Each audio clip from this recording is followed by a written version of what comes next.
You are listening to Leaders and Legends, a podcast produced by Veteran Strategies and featuring conversations with fascinating and impactful men and women who have shaped our world, our communities, and our history. My name is Robert Vane, Principal of Veteran Strategies, and your host for our discussion. You are listening to Leaders and Legends, a podcast presented by Veteran Strategies, a local veteran public relations enterprise, and sponsored by Girl Scouts of Central Indiana, Garmon Construction, Leaders and Legends LLC, the Grand Hall and Conference Center at Historic Union Station, the McGinley's Golden Ace Inn, and McAllister Machinery, your friendly neighborhood Caterpillar dealer. You may find all your sales and rental equipment needs at McAllister.com. We are pleased to announce our podcast is now a member of the All Indiana Podcast Network in partnership with Wish TV.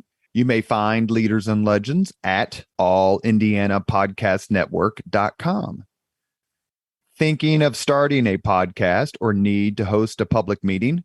Let Leaders and Legends LLC be your partner as you look for new ways to communicate your message. Please contact Chris Spangle and me at leadersandlegends.net. Thank you for joining us for part 2 of the Leaders and Legends podcast with NFL Hall of Famer, Super Bowl MVP, Larry Csonka from my Miami Dolphins. We are talking with NFL Hall of Famer, Larry Csonka, about his career and his new book. It's called Head On, a Memoir. Your book is organized in a really terrific way where it's not just completely chronological. It goes from, a story about the NFL and then, a story about something that happened as you were a kid. And I think it's a terrific way to organize the book because you're never really sure what's coming next. I have all these notes for this podcast and I was trying to keep them halfway organized and I'm doing a relatively poor job of it. So forgive me for these things not being in complete order. What do you think when you watch the NFL and you see the promo and it has all the running backs and there's number 39? Well, briefly, I appear there shortly, but I'm delighted. Who wouldn't be proud to be on the screen with the likes of the other folks that are there? I mean, I made a living off my interior line. I was a power running back and pretty well defined. My running distance was from the tight end to the left side tackle on the opposite side. Somewhere in there between the 2 hole and the 0 hole and the 4 hole, the 6 hole, maybe. And that was it. For me to be on that screen with the likes of the fellows that are on there, I'm very proud of that. And that was because I was with the team that I was with and not because I necessarily earned those accolades on my own. What was the best team you played against? Ooh. Week in, week out, I would say the Steelers were the best team we played against because, and I picked them over the Colts and over the Raiders. It's a slim margin, but I would go with the Steelers because the Steelers were such competitors, and this is why. They had a mirrored image of ourselves. Their head coach had been an assistant coach with Shula. Yeah. So when we played them, we were playing the mirrored image of ourselves. Their numbering system was the same. Everything lined up. You knew, it was a double jeopardy situation because you had to really think in almost 2 dimensions. Because when you line up a certain way, they're going to realize that, and they know what that means because they have the same numbering system and same organizational standards. So it made it like playing in a mirror sometimes. The 1972 season was almost derailed when Bob Greasy broke his ankle. I think against the Chargers, maybe week 5. There was a defensive end that did that for him. He didn't have to do it himself. I'll tell you something. It wasn't his ankle. It was the bone up in his leg that I heard snap. He had several injuries where, there's several places where there was breaks. And it was I put it in the book. That was the most sickening situation that I've ever bore witness to on a field, because Bob was absolutely the core of our offense. And to have him injured where you heard the bone break, back any time before a minimum of 2 months. Well, that's early in the season, but even if he can make it back in time for the playoffs, will we be in the playoffs without him? Because this is before they had little radios in their ears and they're talking to the computer upstairs and the offensive coordinator, and he's got a full layout on a computer dash before him. And he's relating what the best down and distance play is for this defense at this time due to the computer. That wasn't there. Bob had to remember and coordinate that and have the entire offensive play selection for this game in his head and see it. And Bob was excellent at that. Now comes Earl Morrill, comes out, walks into the huddle. He looks right at me and says, "What do you think, Zonk?" I said, "It doesn't make a shit what I think. What do you think?" Have you been aware of all this? Now, see, I'm not at that moment. I wasn't thinking clearly because Earl had played at Baltimore for Shula, been through the wars with Shula, and he knew that system frontwards and backwards. You couldn't have asked for a better backup. You got to think about the scholastic side of it. He knew that offense, that numbering system. He knew the alignments. He knew what to do against the other team's defenses with that alignment of offensive players, and had been schooled pretty well going down through the through the preseason and the first 2 or 3 games. Earl was very studious. He was right in there, good backup quarterback, because he paid attention in the meetings, wrote things down, questioned things. He's at it. He wasn't just going through the motions. He was for real. And when I said, "It doesn't make a shit what I think," he said, No. What play do you like? And I said, "Ride 34. They're taking an inside approach and we can run it all day." And we did. We ran it like 3 to 5 times in the next quarter, because that's the way Earl was. He would come to your back, come to the backs, come to the receivers in between plays and say, "What do you like? Are you getting a read? Do you have something? Is there a weakness that I'm not seeing?"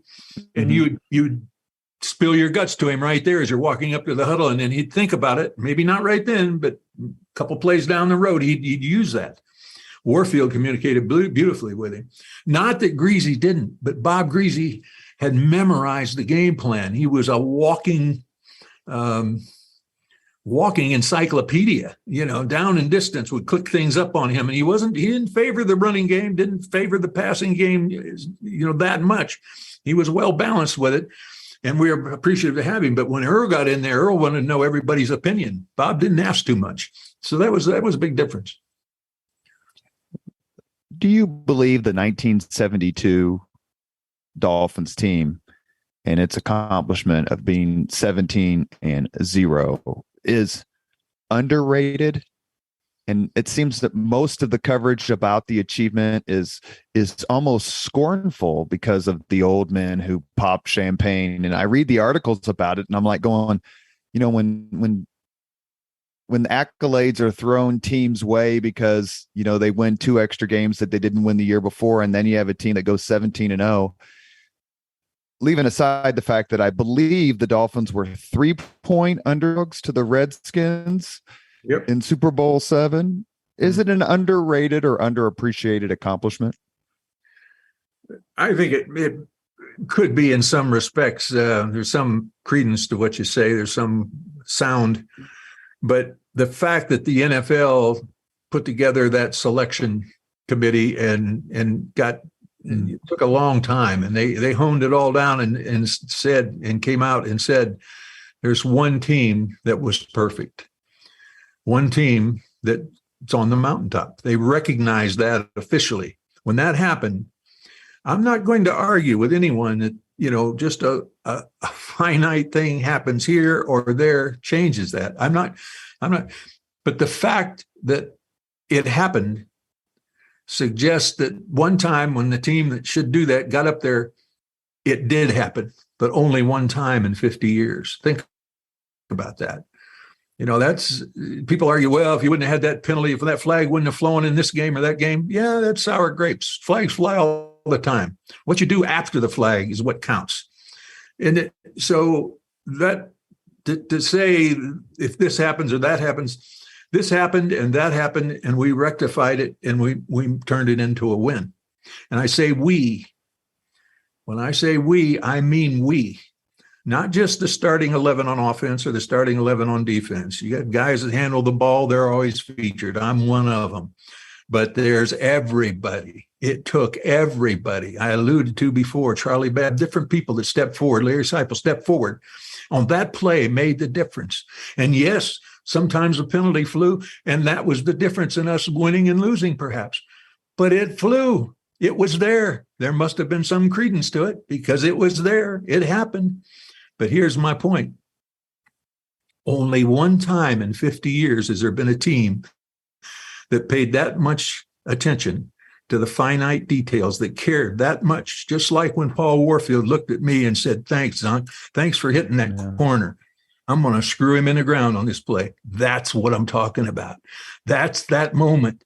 He could have just said, good hit, Zonk, and went back. But when he thanked me for it, see, that's the class. That's the pride of Paul Warfield. He's such a class guy. He didn't beat me on the back and then come with. He said, thanks, Zonk. Watch this. I'm going to take what you did and I'm going to screw this guy in the ground because of it. That's when the realization, see, that's what teamwork, that's what that winning edge that Shula was talking about, that finite stuff that made the difference in the stretch. And, lots of teams came close, but nobody got it. And whether the flag flew or Greasy's leg broke, whatever had happened, it was the right combination of events that were met with the intensity to perform. And that performance was spurred by Shula's intensity with his foot in our butt to make us perform. That was the difference of getting up the hill. That's the difference of being on top of the mountain and standing one step off to the side. Might as well be the universe. Let me ask you two other quick questions as it relates to the perfect season. One, before I read your book, I did not realize about your relationship with Tom Coughlin, the coach of the team that beat the 18-0 Patriots. What was it like watching that game? And B, how soon after the game did you get to talk to Coach Coughlin? I can't tell you what it was like watching that game. I was nearly incoherent several times. I jumped up and almost jumped into a ceiling fan when Tyree caught that football on the side of his head. I went up and stuck my head in the fan in the outside building that we were watching. We have a big screen TV out there, and we had a lot of people over, and we were watching the game. And I was beside myself, and I jumped so high, I hit the blades in the fan. Anyway, it's a long story. Tom Coughlin and I go back to 1964 at Syracuse as running backs coming in to play for Coach Schwartzwalder at Syracuse on scholarship. Tom comes from Waterloo, New York. I was out west of him in Ohio and used to hitchhike up Interstate 90 and come in with Tom, and we would get in there. And first, I never forget, when we got an elevator the first day, we're going down to the bus, and Tom looked at me and said, I'm Tom Coughlin. What's your name? And I shook his hand and said, Larry Zonka. He said, are you defensive end? I said, no, I'm fullback. He went, you're a running back? Tom was about 210 at the time, or 212. I don't know. He's a halfback. And I was a fullback, and I was probably 240 at the time. And he shook his head and said, this might be a long haul here. But Tom was a wingback, and he played a lot of football with me through the course of the 4 years we spent together. Got to know him and his wife very well. Matter of fact, I went home and married my childhood sweetheart, brought her back, and that started, was going to move into married student housing, but got a job on the side and started working and had an apartment on the side. And Ben Schwartzwalder, who was dead set against marriage for his players, started to realize that there was a lot less discipline problems with some of his players when they were married than when they weren't, and decided to take a new attitude towards that. And Tom went home and married his childhood sweetheart, Judy, and brought her back. And they've been together ever since. And it's just a very ongoing Tom, he came to several places, came to Jacksonville right after I was up there with the USFL, and his brush shoulders quite very, very often, and have always stayed in touch. And he is one, like Shula. If Tom Coughlin tells you something straight on, gives you the nod and says that's the way it's going to be, that's the way it's going to be. He's a man of integrity, just like Shula was, and I have the utmost respect for him. It's been a long, long relationship, and I called him immediately after that game and said, "Tom, I owe you dinner." He said, "You don't owe me anything, but I'd love to have dinner." There's another famous game as it relates to obliquely to the Dolphins' 1972 undefeated season, and that is, I believe the game was in December, maybe December 2nd, 1985, in the Orange Bowl, the Miami Dolphins versus the Chicago Bears. And I remember watching it as a teenager, and the Bears were 12-0 and had that amazing defense. A lot of people said it was the best team of all time, or was going to be. And I remember distinctly Monday Night Football with the footage of you and Kick and other members of the 72 undefeated team on the sidelines, bringing good luck to Dan Marino and that team. And Marino really picked them apart. Just a brilliant game by the Dolphins, but Marino particularly. Hey, what do you think of that game? Like, being on the field, did you think, well, the Dolphins don't have a chance in hell? And if you don't mind, maybe talk about how Shula reached out to his former players and said, "Hey, we need your help." He did. We did. How much of a part we played, I don't know. But I think if there was ever the power of brain power, all being on the same, issuing the same wavelength, it came about. If there's any witchcraft to be had, good or bad, I think it crops up in that game, because we literally wished them into defeat. And that, I think Chicago was obviously a very fine football team and had been honed, but they didn't have their eye on the details. And it was obvious early in that game that it was a good game, and it was close. But early in that game, it was obvious that perhaps by the fact that some of the 72 team was there, and I'll just say this for what it's worth. This is my opinion. I think that team, the Dolphins team that day, played a little better than it had in some time. I think they played like they cared. I think they were all in tune with it. And for just a moment, there was a little 72 magic that might have been there on the sidelines. Shula had a lot to do with that. Obviously, Marino, the people that were on that field really they were inspired by the fact that we came there and were looking to them to help us. And I think that made a little bit of a difference. I think when you play away, it's doubly tough. And in Chicago's defense, that was a situation where Miami didn't look that good. Their defense thought they could handle Marino, handle the offense. And sometimes that fact that you think you have it won when you don't turns out to be the thing that defeats you. And I think that's what happened that day. We have a few more minutes with NFL Hall of Famer Larry Csonka. You mentioned a few minutes ago about the NFL's vote and that the Miami Dolphins 1972 is the greatest accomplishment in NFL history. But about 20, maybe 30 years ago, NFL Films did a computer simulation that had the Dolphins, the 72 Dolphins, losing to the Pittsburgh Steelers of the mid-70s in a simulated game that Mr. Csonka took issue with, so much so that he told Steve Sable, "I'm coming for you," or "I'm looking for you." And your former teammate Jim Mandich, when asked if you were kidding, said, "I don't really know." Did that really make you upset? I did not understand why anyone would want to put a blemish based on unreality on the 72 team. And for that, I got a little hot under the collar. I just, if you were a competitor and you played against the 72 team and there was a flag thrown or there was a call that was made that made the difference in your opinion, I understand that. And that is valid. But to put up a fictitious scenario and then show where it could, to try to wipe mud on somebody's windshield, in my opinion, just to screw with them, you're asking for a knuckle sandwich in the mouth. And at that point, I would have been happy to give one because it made no sense to do that. Why do you want to throw mud on the windshield? If it happened, it's documented. We didn't dodge anybody. We didn't cut any corners. We did it.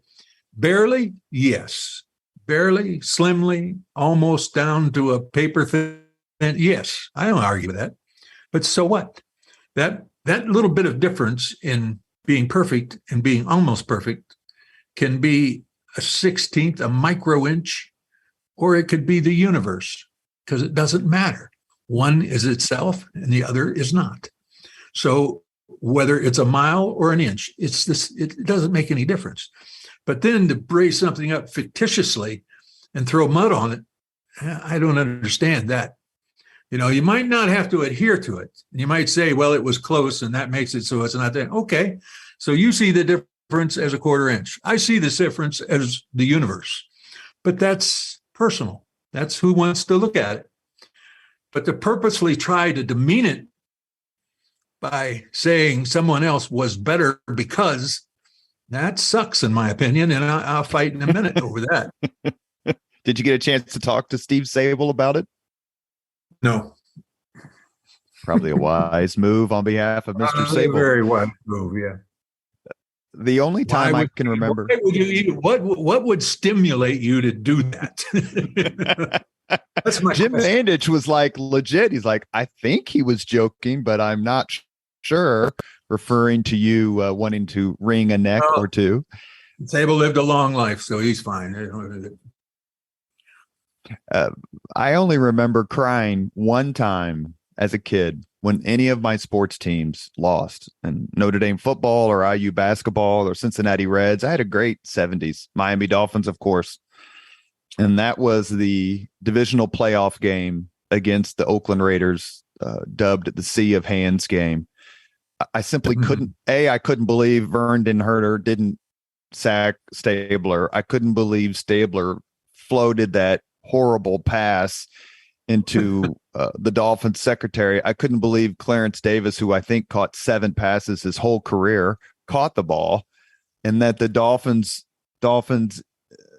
dynasty, quote unquote, ended. And there's a quote, I love it, from Jim Mandich, who said that the specialness had ended, the special time, the special group of people, and it was over. You and Kick and Warfield were going to the WFL, and the Steeler dynasty was coming into being. Can you talk to us a little bit for just a second about what you thought as you were walking off the field in Oakland? You knew you were going to the WFL, so you were leaving, but just that game that ended so incredibly, I'm going to say tragically because I'm a Dolphins fan, but just emotionally and epically.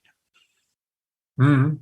Well, it was the other side of the coin. Remember the Steelers we were talking about, hollering turn around on the ball field.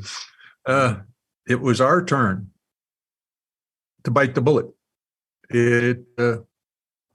Luckily, it didn't come during the undefeated season. It came right at the end.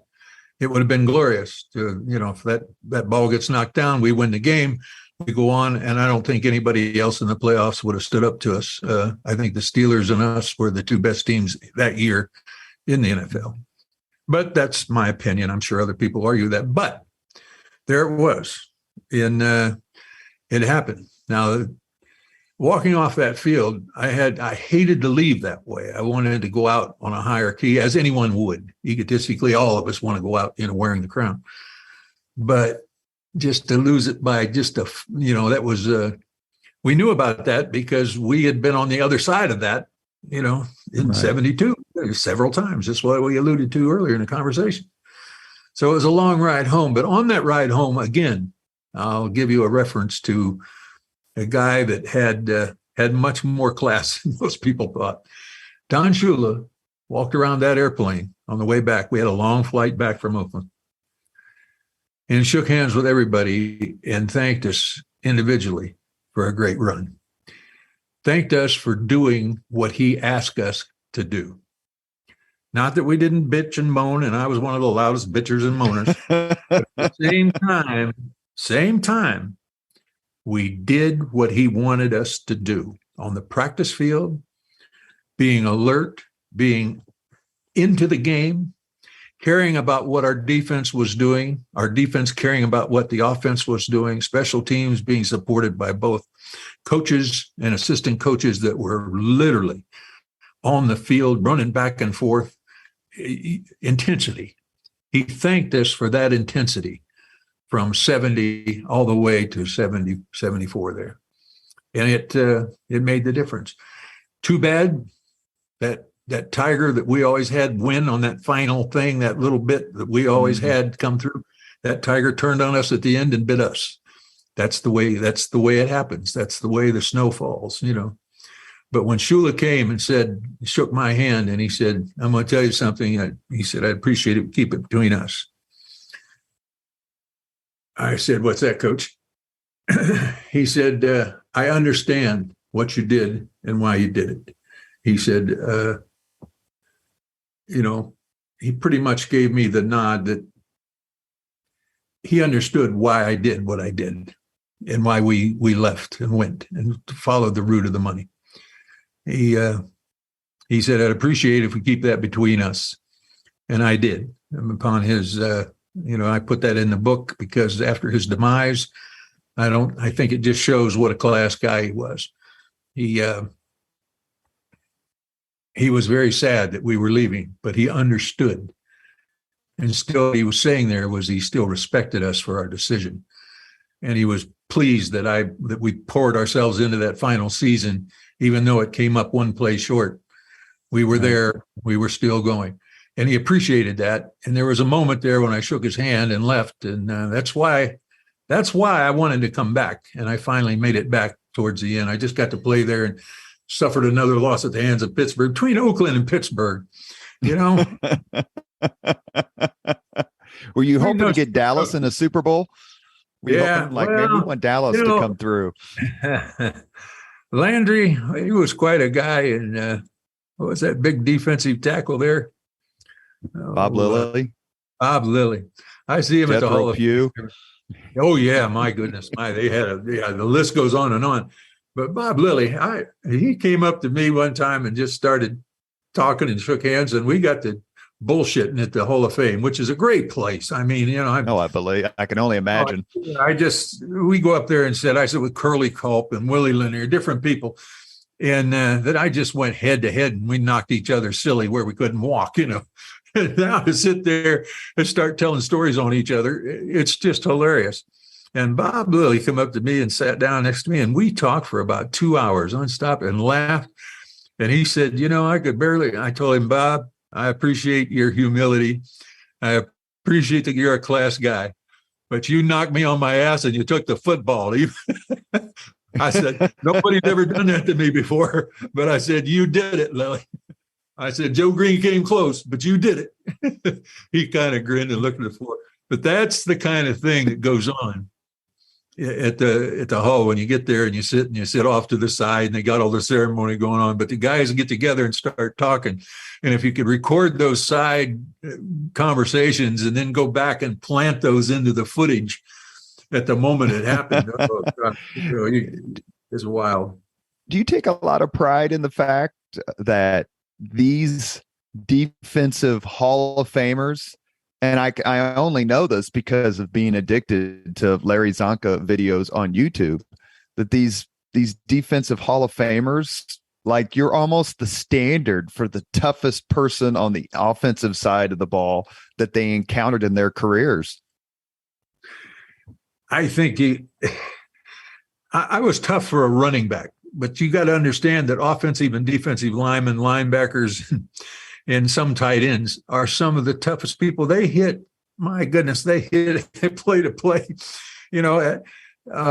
To be accepted into that realm, you're talking about the guys that hit the beach first. All right. Yes, sir. They're a different, you know what I'm talking about. If you've been in the military, you know about the guys that are first. They're laying down the pathway or taking the hill. They're tunnel vision. To be included in that pack and then be singled out because I was the tough one. I became tough when my offensive lineman had softened up the defensive lineman, so I could work on a linebacker, or I could work on a defensive back, or work on a defensive lineman that was already had a 280-pound offensive lineman knocking him sideways. All right, and then I could look real good running in there, knocking him down with my shoulder. But he had already been knocked sideways by one of my offensive Kuchenberg or Langer or Little. See, it's all relevant to how it fits together. And that's what I talked to you about, Paul Warfield coming and saying, thanks, Doc. In that moment, I realized how it all interlaces. We're all dependent on each other. And to glorify one position because it happens to be carrying the ball and the cameras on it, that's for the media and that's for the crowd. And they love it, But to understand the inner workings of a power running game and how intricate it gets and how just like Page putting his hand down and giving something away, what a monumental mistake that is, particularly in a Super Bowl, and how that can be capitalized upon because the team that recognizes it and sees it is intelligent enough to use it and incorporate it together and all understand it and work together to make it happen. He spotted it, related it. We worked out a plan to check off and utilize it. All that is teamwork. That's what we're talking about. That's how important that teamwork is. If you have it, you've got a shot at the championship. If you don't have it, you'll be lucky to make the playoffs. Who did you hit harder? Pat Fisher in Super Bowl VII, the Redskins defensive back, or I'm going to get this name right, the Buffalo Bills, John Pitts, where you became the first, if not the only, running back to be called for unnecessary roughness on a tackler. Because you hit the living hell out of Pat Fisher in the Super Bowl. Yes, because he had tackled me two or three. I shouldn't say tackled me. He knocked me down a couple of times because I tripped over him. Because now, when I say I tripped over him, that makes it sound like it was my mistake. It wasn't my mistake. Pat Fisher has body control like a guy we had named Jake Scott, who was a defensive back for us. He was quick, beyond quick. He wasn't fast, but he was quick. He would come up and set you up high like he was going to hit you or come in head on onto you. And at the last second, he'd take your feet. Most big men that run with a lot of momentum, fullbacks that lean way forward, their feet are back. When their feet are back behind them, they become on a slant, a serious degree slant. If you take their feet, if you fake them high and take their feet, you'll knock them down. Pat Fisher did that to me. Jake Scott did it to Briggins, several. I saw him do it to Franco one time. Mm-hmm. It's how intelligent. And Fisher wasn't that big. Poor Pat, he wasn't all that big. And, he didn't want to take tackler though. Well, a tackler, but he's just smart. See what I'm getting at? He's just smart tackler. He knew my feet were the most vulnerable part of me. He didn't want to take on my shoulder, my trunk. He didn't want to get hit with 245 pounds of momentum. He wanted to take my feet because he knew if I gets my feet out, my momentum will take me to the ground. And he did that 2 or 3 times before I got a chance to lay it on him a little bit. So it was tit for tat. The other guy, we never did like each other, and that that was payback, that was back and forth. And that's to get that penalty. That was right. I should have been called. It was I didn't really mean to throw it the way I threw it and the way it ended up versus what I intended to do was hit him in the side of the head, but it ended up a lot worse. But at any rate, that and your coach was very happy, and then your coach was very unhappy. Yeah, he was never real happy when I came off the field with a 15-yard penalty. Once when I got hit in the back when Roy Winston hit me at Minnesota. In the 72 season. Brutal. Yeah, he about broke me in half. I thought he burst my kidney. My gosh, he threw a ball a little bit high, and I reached up for it, figuring that Winston was going for it. Instead, he took the route, hit me in the back. I thought I had an organ buster. Vicious. Broken bones. I came gimping over to the edge and laid down, and Bob Lundy was ripping my jersey up, and was trying to look to see if I'd any ribs sticking out. And Shula comes running up, bends down over me. Now, this is knowing your players, and looks me right in the face as I'm looking up, trying to tell Bob Lundy where the petrifying pain's at. It shouts in my face, "You can't be hurt." And it pissed me off so bad that he shouted in my face that I went to grab for him. I don't know what I was going to do. I'm glad I didn't connect. I'd have been blocking for OJ the next week. But I went to grab him. He took off, and I jumped up. When I jumped up, I felt better. And Lundy our trainer started rubbing my side, and I came away from it. But I'll tell you a funny story about that. I got to include this because Roy Winston, he was the fourth linebacker for the Minnesota Vikings, and he's a hell of a player. I think LSU, great ball player. And he was getting in that game on that circumstance, and he saw an opportunity. He did not know that the ball had been thrown real high. He just saw me coming, and he ran and put his head down and hit me. So when I was inducted into the Hall of Fame, they said, make a list of the players, other teams you would like to have invited. So I put Roy Winston's name down there. Oh, that's great. Invited him to the Hall of Fame, and he came. And, I don't know Roy. I didn't know him at all. I just on the field there, and that exchange there was not a pleasant one for either of us. His neck still bothered him. Anyway, when he came to the Hall of Fame for my induction, I went down to him I ran into him on the buses going over to the hall from the hotel.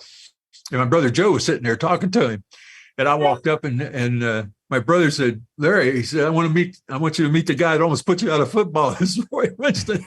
And I said, "Yeah, I know who it is." And Roy looked really funny, like he wasn't sure exactly how to handle that, which you wouldn't be in that scenario. Sure.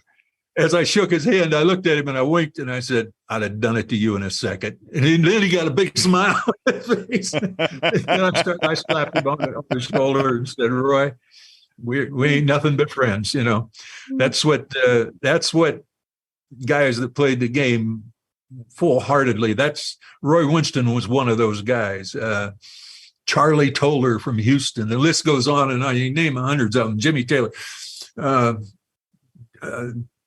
Willie Lanier, guys that when you go to the Hall of Fame and sit down with them and start talking, man, they got stories just the way I'm throwing all this stuff out and talking about it. It's so rewarding to hear their stories and how close they came this time and how they made it that time, but this time fell through, and hear all their stories and then relate to it.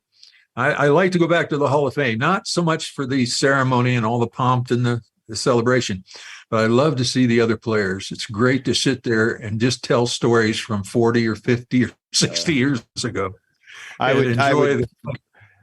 would give mountains of money to the charity of your choice just to be your water boy at the your towel boy at the Hall of Fame. You've mentioned their names a few times, so I want to ask you a question which I think I'm going to know the answer. So forgive me if I don't. When you are in the shower or driving by yourself and you're thinking about your career, obviously Super Bowl VII, a 14-7 victory over the Redskins comes up, as does the 24-7 victory over my brother Michael's Miami Dolphins. Minnesota Vikings. I have to throw that in there. But when you think of other games, is the Larry Csonka birthday Christmas Day game against the Kansas City Chiefs, which is still the longest game in NFL history. Is that the one you think of next, or are there some others that enter your mind? When you start talking about teamwork and believing in yourself, I think that is the game where we turn the corner, where we became the team that just was not going to be denied, that the winning edge theory that Shula brought forward, that's when it started to pay dividends. That's when it started to happen, that we almost willed ourselves into overtime and overtime. If you look, there's a picture when Garo Yepremian kicks that field goal. There's a picture, and I'm standing there, and my arms are down at my sides, and my head's up in the air, and there's Kansas City guys standing beside me looking the same way. That's because we were so tired, so worn out, that we were glad. Number one, all of us on that field were glad that it was over. Half of us were happy that we won. The other half was a little sad, but still glad that it was over. And that the way my body is in that picture, you can tell I'm just worn out. I went into the locker room, the reporters, everything came in. I went and got a shower, came out, put my clothes on, stood up, buckled my pants, and turned around and talked to reporters. And my pants, after they buckled, as tight as just like I wore them in, they fell on the floor, all buckled up. I lost 12 pounds. I got on 17 pounds. I lost in that game, and that for me, that was I used to be able to fluctuate 10, 12 pounds and not get too revved up about it. I could do that. I could balance my weight that well, carrying that much water weight. But when you start getting over 15 in 4 hours or 5 hours, there's starting to be some chemical imbalances in there that go along with that. I did not feel real good. I had a roaring headache for about a day. Oh, I can't even imagine. And we talked about at the beginning of the Leaders and Legends podcast with Larry Csonka, we talked about Dolphins players who have Zonk's teammates who have passed, but the NFL just lost Lynn Dawson, who is a graduate of Purdue University, exactly like Bob Greasy. And Lynn Dawson said that was the best Chiefs team he had played on, that they thought they had it all. And to lose that game at home was particularly heartbreaking. Yes, that was, and just by the flip of a coin. I mean, think about how many times it could have been the last play of the game for them with us losing, but it didn't work out that way. It just came down to us, but it just kept going on and on and on. And this was not a game of we'll throw a pass, you throw a pass. This was a game of we were working the ball down the field. They were taking it back and working it down the field. It was an all-out ass-busting deal, and nobody was backing off. And I'll tell you, like I said, I think everyone, including some of the cheerleaders, were glad that it was over. Should say the Dolphins' victory was set up by a very long run by Larry Csonka, set up, of course, by his offensive line. You have won so many accolades. I promised my brother, as much as I was going to stick it to him that the Dolphins beat the Vikings in Super Bowl VIII, that I would ask one question on his behalf, which is funny because I was thinking of it as well. But you have won so many accolades: comeback player of the year, Super Bowl MVP, All-American at Syracuse, Pro Bowl, All-Pro, Hall of Famer. How the hell did you not win an Oscar for Midway? Let me tell you something. I've never been in a situation where I felt more out of place. I am not an actor. I thought Bert and some of the other guys I knew, Steve, Lee, a bunch of them were, Zonk, you got the bullshit. You can do it. You just got to be a different. I cannot. It's just hard for me to. It's hard for me when football is such a reality. All right, to be able to take the reality and create another reality that's fictitious, to act and be sincere about it. it's like a guy thinking that he'll become tough if he acts tough, you know.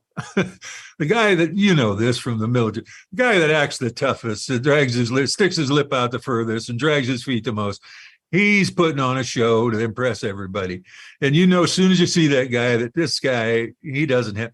It's the guy that kind of grins and just ducks his head and takes his half cup coffee and sits down. He don't get real pissed off over anything. But you screw with that guy, you know. That's what I'm trying to say. That's the difference in that.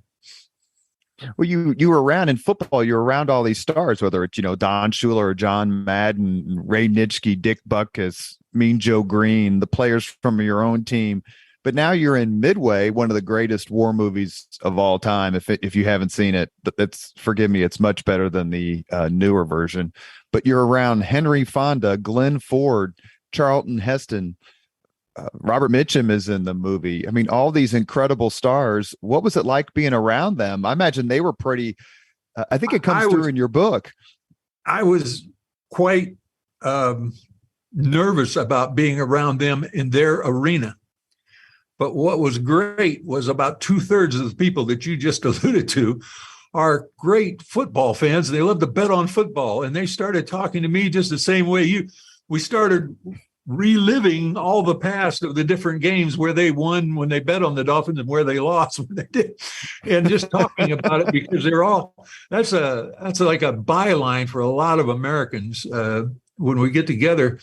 If we have nothing else to talk about, if we disagree on politics and all the other things we disagree on, but we start talking about football, particularly because most American males and some females have played or been involved with it on a pursuant fan basis or activity basis of being involved in the team, from junior high or, you know, grammar school, from about 6th grade on.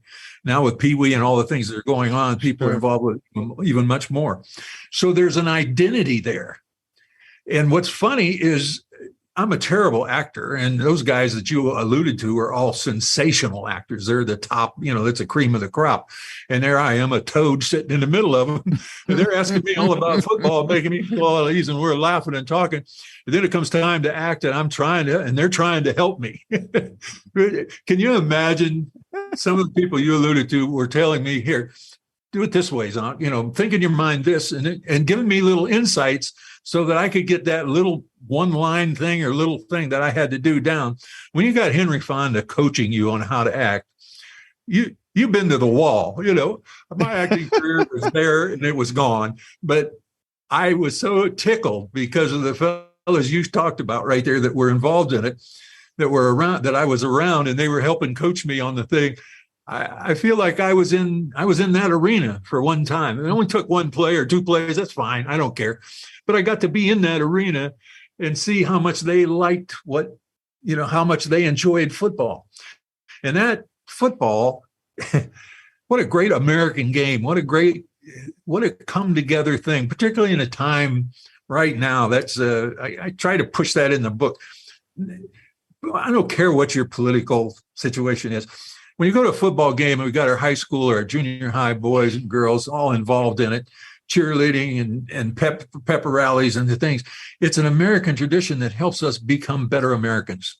And I believe that about the game. It's it's like Shula with the integrity. If we can't beat them straight up, then we won't. And we didn't. You know, that's it. That thing we talked about right there, that's it. And when you walk out on that field after your arch rival just kicked your butt, finally won it in the closing seconds of overtime, 1 second, and you shake hands with them, what's more American than that? That overcome all the differences. That's where we're at. That's where we need to concentrate, you know.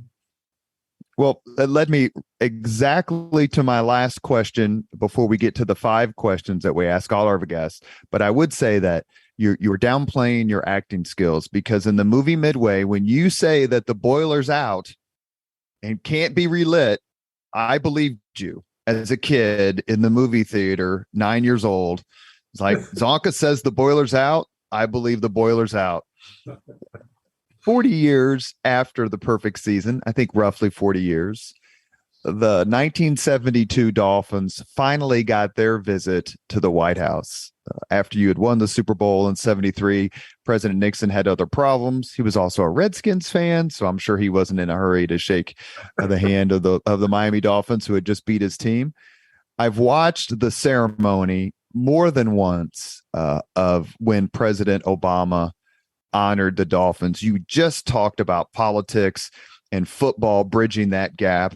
What was that experience like? Because it looked absolutely wonderful just watching it on YouTube. It was a very positive experience. I've always wondered what it'd be like to be in the Oval Office or down, in the White House there. And it was a trip just to be there and actually walk on those floors and visit and sit in that room, right? That big hallway adjacent room there where we all got together right off the, not far from the Oval Office. To be in that scenario and just walk through there and be able to stand there with the president at the time was a real thrill. And, you talk about, we take being an American kind of natural for granted. And then sometimes something will happen. One moment will happen where you're just standing there and you think, damn, all this I've heard about, it's not a dream. It's really happened. We started, back in 1776 when we picked up that first stone and said, no, damn it, this is it. We're going to be our own entity. And we've done that. I just take tremendous pride in that. And that's when I identified football as being very American. It's also very Canadian. It's that camaraderie that you get in teamwork where, it's a Western kind of game, but at the same time, soccer, all the other games, it's that same thing where you really pull together as a team. And that teamwork, with your military background, what I'm driving at, that's what it takes. When we believe in each other, we can be different poles, we can disagree on a lot of things. But when push comes to shove, buddy, when we decide, well, screw all that stuff we're arguing about, we got a bigger here and we're going to deal with it. Well, buddy, look out. I take tremendous pride in that. And that's the essence of teamwork. Gets close to being patriotic, of being part of something that's so much bigger than you, but you're still an intricate piece. No matter how small you are, you're still an intricate piece. And when we decide to do something, when we finally get all our shit together and go the right way, buddy, look out. My favorite part of that ceremony was when President Obama alluded to the 85 Bears losing their undefeated seated to the Dolphins, and he couldn't even get the sentence out before Coach Shula goes, yeah, well, who beat him?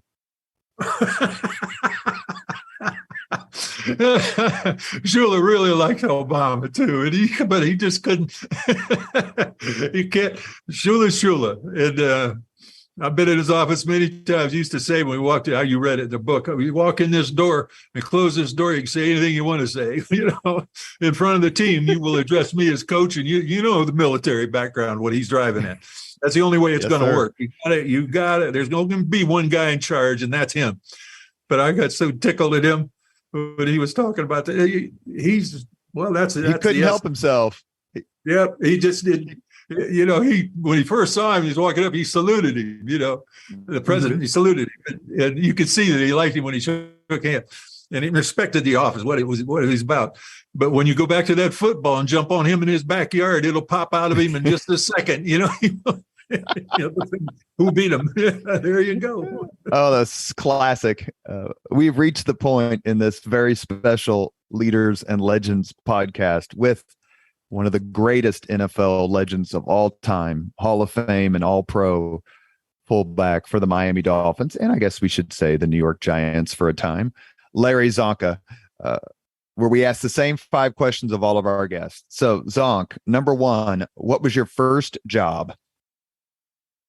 The first job, after you put that question to me, I thought about it a little bit. I was 8 years old, and my brothers and sisters and I all picked strawberries on the farm, and I was elected the guy that would go and sell them in front of the hardware in the town.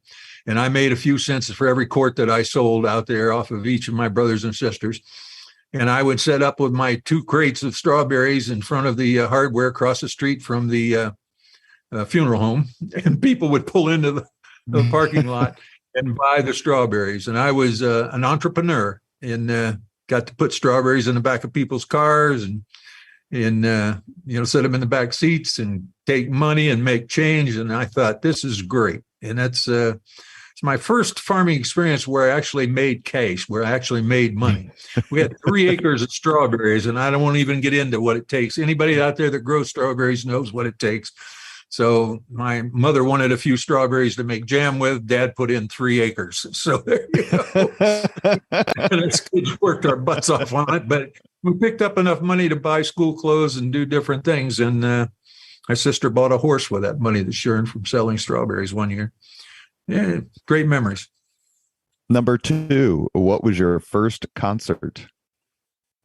Now, I'm a farm boy and I don't go to many concerts. I'll tell you right up front. I don't know much of that. But my roommate, Jim Kick, always had the record play, always had a stereo going in the room, always was listening to stuff. And he made me go with him, and I'm glad he did, to Loggins and Messina back in 75, 76. I think we were over in Nashville or something. I don't remember where we were at. And we were playing for Memphis, I think, or getting ready to, in the old World Football League. And we had just got there, and he had tickets to go, and I went with him to a Loggins and Messina concert and really enjoyed it. It was a good time. Number 3, we should also mention Jim Kick had a musical artist who he hustled at pool, and his name was Elvis Presley.